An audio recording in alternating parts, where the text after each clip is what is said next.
I'm originally from New York, and I moved out here with my family when I was 14 years old. My mom taught skiing at what was then Squaw Valley, and that's why we moved here, was for the skiing.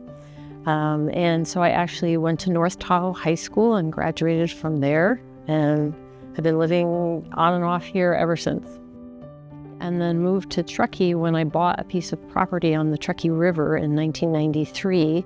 And I designed and built my own home there, myself with my 14-year-old son and 6-year-old daughter at the time.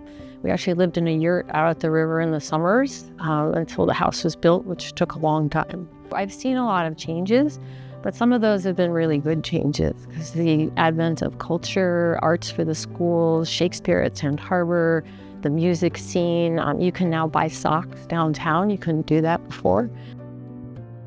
There are just as many microbrews as there are gyms here, which outnumber the churches, I believe.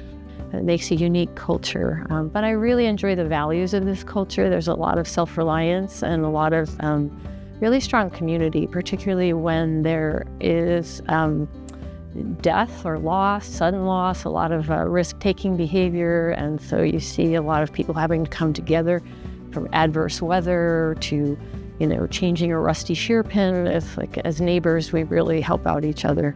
I teach death and dying, and in that class, we do memorial textile projects where we can use the clothing of the deceased and/or images printed on fabric that are symbolic of the deceased. People find that that's a really neat way of honoring their lost loved ones.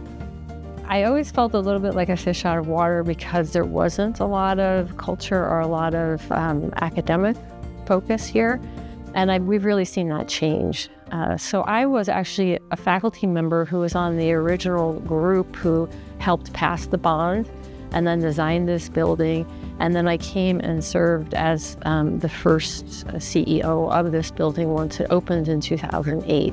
So for me, it's a lifelong dream of building educational opportunities, and we have a very diverse student body. When I started here in 2008, we had about 4.5% Latino students, and we now have 38%. So we're really serving that group, and we're watching people move from poverty to middle class through education, which is very, very meaningful to me.